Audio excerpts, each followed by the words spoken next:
Well, Michael, a 2-0 defeat then here at Harrogate. How tough a day was that for your team? Yeah, it was tough. It was tough for many reasons.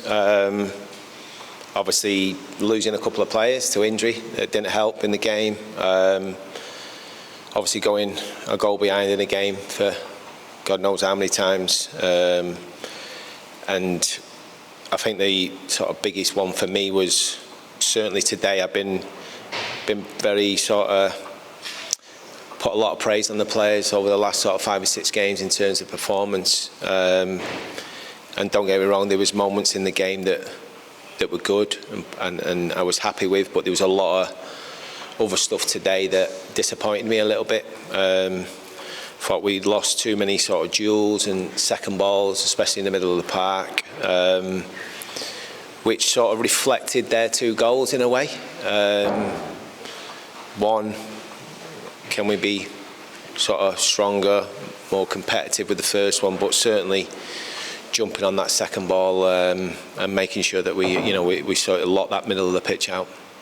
How are Tom Anderson and Sam Stubbs, who both had to go off in that second half?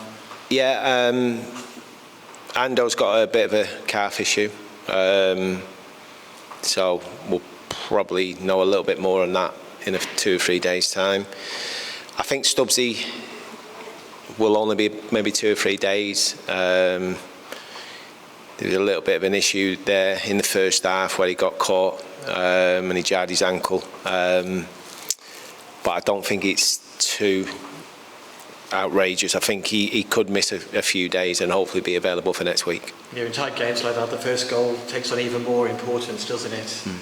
It does, yeah, no, it does. And that's something that we've been speaking about for a long, long time. But the reality is you've got to do the basics in football right if you're going to win games, and you have to be competitive. You have to win your first duels, you have to win your second duels, and I just didn't think we did that enough today. Like I say, we had our moments in the game, especially in that first half, where a little bit of lack of quality or the wrong decision let us down at the right time.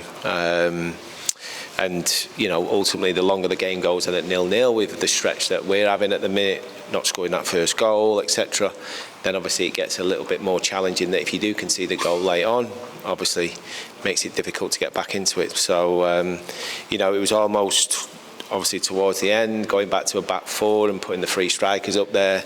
At that point, I won't use the word desperate, but you get yourself into a position where you've got to try and find something, you've got to do something a little bit different, and we went forward a little bit quicker, and even though we huffed and puffed, we didn't really sort of do enough still for me in that final 20 minutes. Yeah, we had lots of possession, but chances really hard to come by. That little bit of quality you needed in the final third seemed to be lacking today in unlocking Harrogate.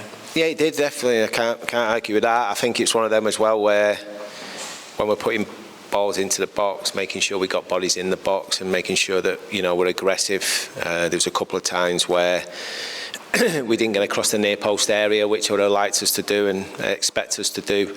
And when the ball's coming in the box, making sure you're doing that near post, the far post, and penalty spot.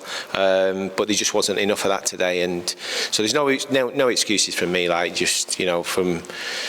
Did we deserve to lose it? I'm not sure, because obviously they had a couple of moments once we tried to chase the game, but we certainly didn't deserve to win it. You spoke briefly before the game about your decision to leave John Marquis out of the starting 11. He usually does start. He's the captain of the team. Was that a really big decision, a tough decision for you to make today?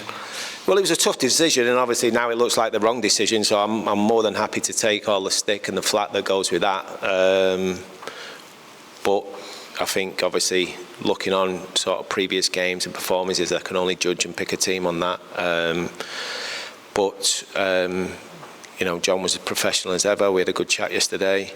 He come on the pitch and he made an impact, which was good from my point of view. So listen, that's part and parcel of the job. I've got no issues with that, no problem at all. And I think as long as you do it properly, then there shouldn't be an issue with it. And nice to get Chuks Anike involved, getting some minutes today as a substitute. Yeah, like I say, he's way behind it in terms of the obviously stuff that he's done compared to obviously the other lads. He's only just had over a week of training, and you can tell that. But I think over a period of time, the fitter he gets, the stronger he gets. I think he could be a real asset for us. The performance level had been better in the last 3 leagues, Appleton, Barnet obviously, and Salford, but today it leaves you with 5 points from a possible 27 when all is said and done. How concerned are you about that sort of points return and where you find yourself 9 games into this League Two season? Well, I'm obviously concerned and bothered about it. I hope the players and everyone else is as much as I am, and if that's the case, then we'll pull ourselves away from it. But there's no point just me being concerned and me being disappointed and angry about it. I need people around me to do the exact same thing. So if I could go and play and jump on second balls and win seconds in the middle of the park, I would do. But unfortunately, my days of doing that are over. Having said that, I think I would have been a decent player today in today's game. So, but joking apart, we have to come together as a club. We have to come together as a group. The fans today were absolutely fantastic. Certainly surprised me in terms of the numbers that travelled, and they give everything that the players would want and need from an away point of view. They got right behind the players, and unfortunately, we come up short. Yeah, you must feel for the fans. I'm sure they've had such a lot of disappointment over the last couple of years, and they've travelled, as you say, in great numbers. More than 600 of them coming here in the rain to Harrogate today. No, absolutely, yeah, and like I say, I've just said it then.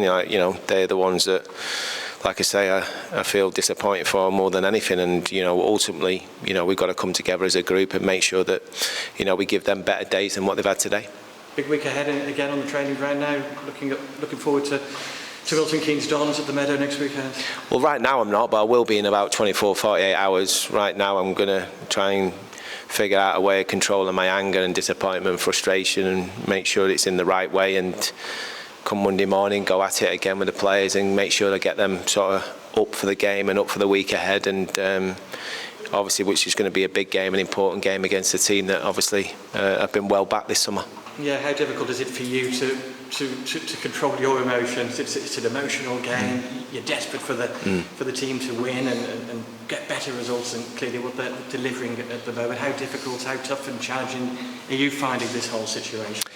Yeah, difficult. But I think people will be disappointed if I said anything different. It's not easy. It's at the end of the day, we've all got personal pride, and mine's as big as anyone's when it comes to that. But we need to find a way somehow of getting that first goal. And right now, we're not giving ourselves a chance of winning games because we're consistently allowing the opposition to do that. So maybe our approach has to be slightly different.